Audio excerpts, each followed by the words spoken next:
So I'm not the biggest fan of romances. I think most are terrible.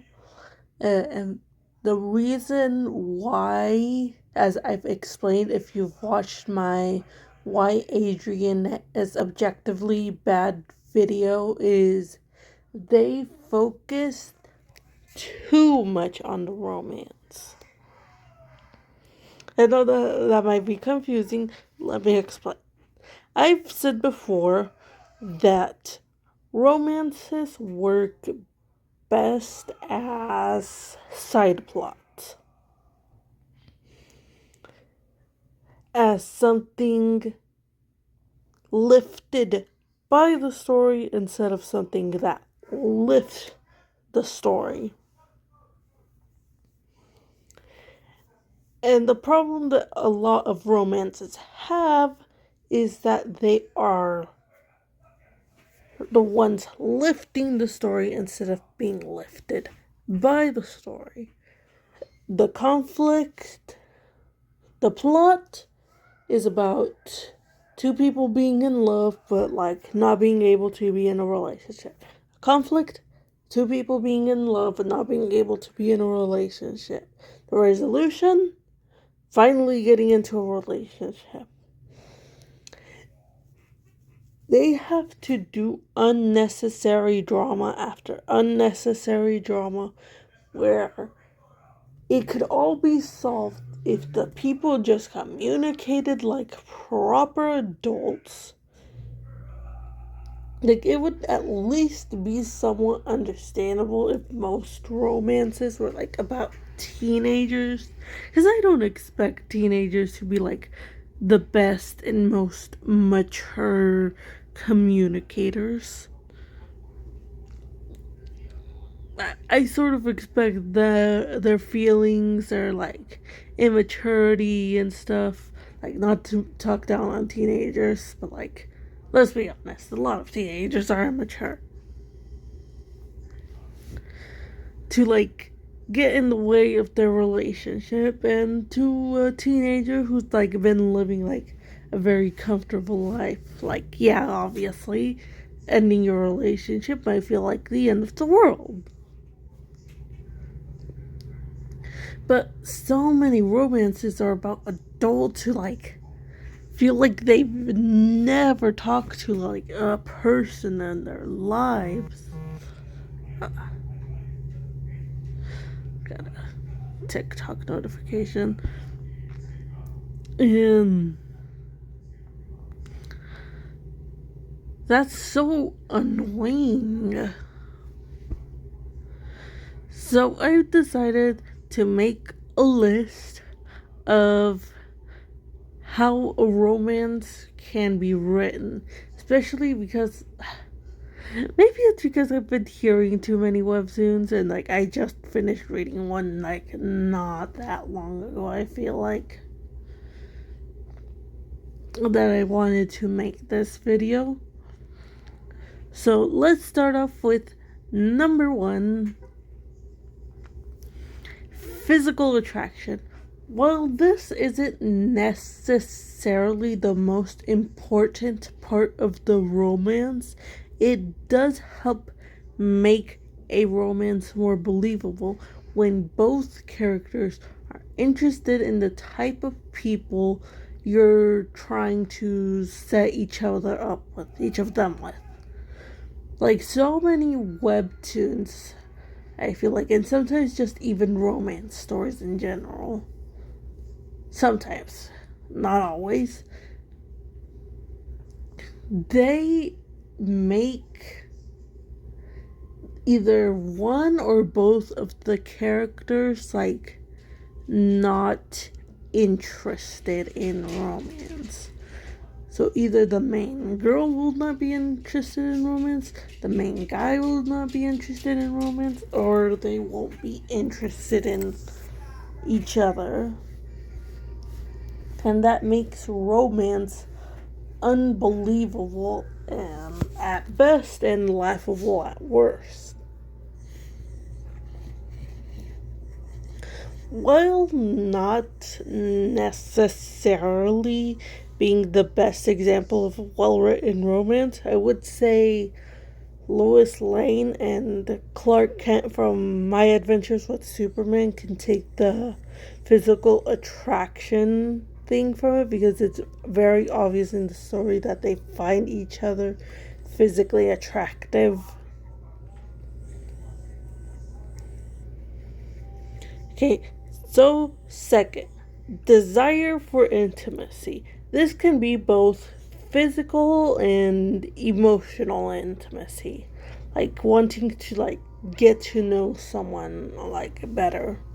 Now, the physical intimacy part doesn't necessarily have to be sex, you know? It can be wanting a hug or a kiss, or holding hands, those kind of things. You don't necessarily need to put sexual desire, at least not right away. But you should want to put that sort of want for the characters to get close to each other. Whether it be curiosity, or if you're doing an enemies to lover, it could be sort of a childish rivalry, oh, I'm trying to find your weaknesses to hurt you, only to end up realizing, oh, hey, this person is very, very similar to me.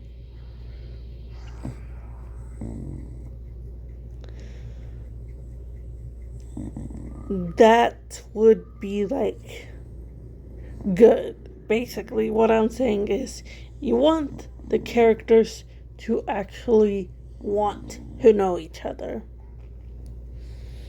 A third one would be building a genuine connection. This can start off platonic. They can see each other as sort of friends, allies, friendly allies, people who can come together, maybe because of their personalities or their circumstances. They don't necessarily want to cross that bridge yet.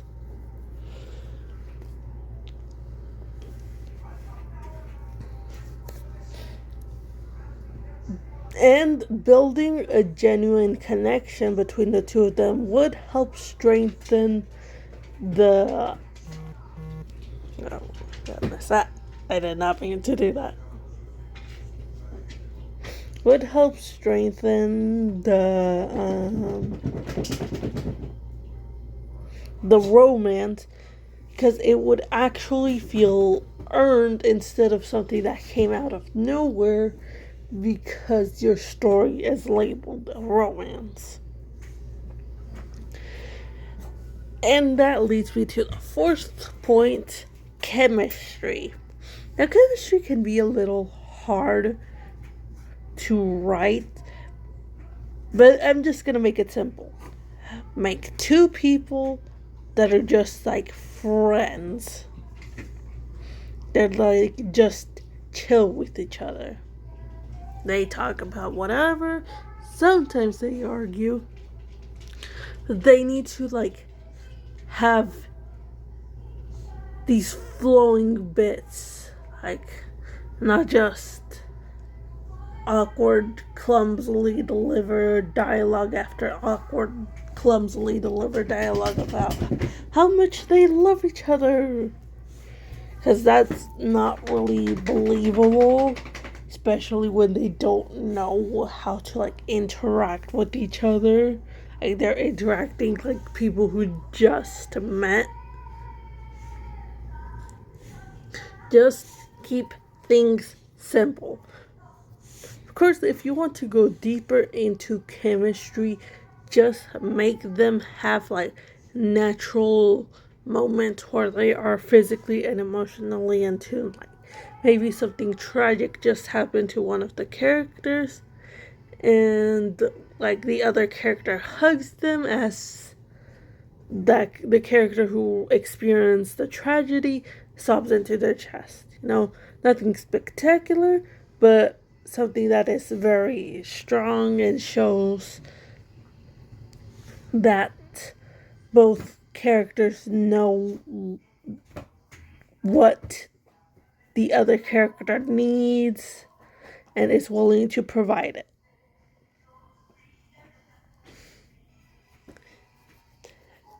And with chemistry would also come conflict. This conflict can be both internal and external. So let's say a princess and a knight. Because the princess is a princess and the knight is just a knight, they would have this internal conflict where they can't be with each other because of their different positions, as well as external conflict where the princess, say, is trying to be forced into a political marriage. The conflict can't just be as something as I'm insecure because, while that conflict can be interested if properly delved into, the insecurity aspect is often just used as a way to prop up the character as being this fake humble person. Because when someone goes on and on about how ugly they are and how much their life sucks and how much their life is terrible, it just sounds like they're complaining or like they want attention.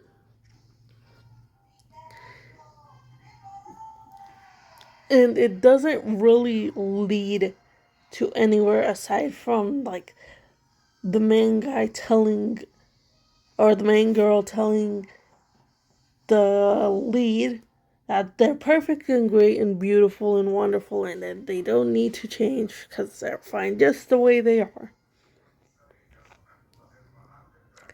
It would be more interesting if their insecurities caused their partner to sort of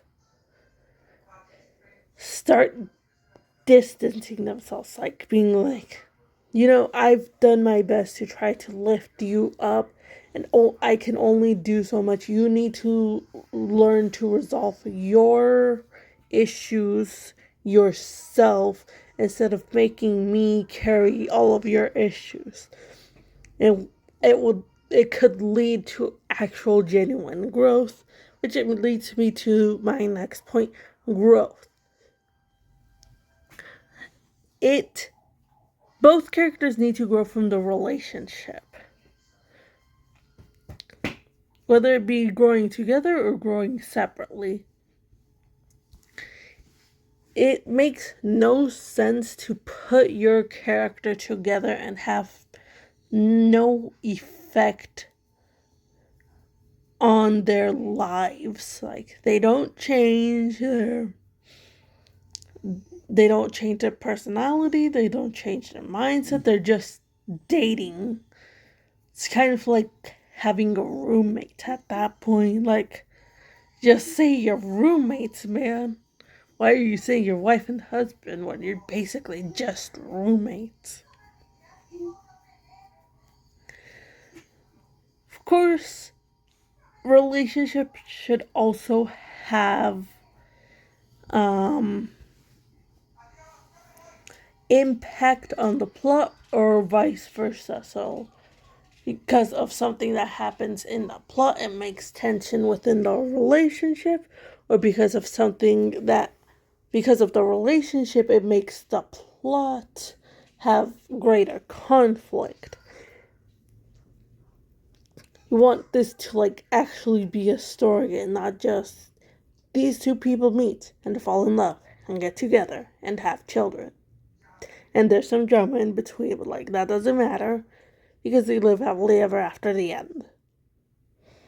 No. Have some sort of impact on the plot. Please, I beg of you.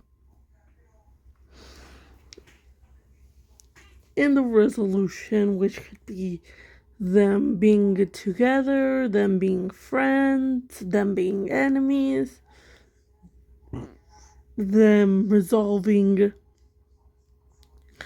their internal and external conflicts that have kept them apart, with it ending by them getting together. Doesn't necessarily have to end like that. Could go on a little while longer, but don't forget to not drag things out. That is very much annoying. Of course, this is just my opinion, which is actually a fact. I'm only joking, of course. But yeah, that's all. Like and subscribe. Bye.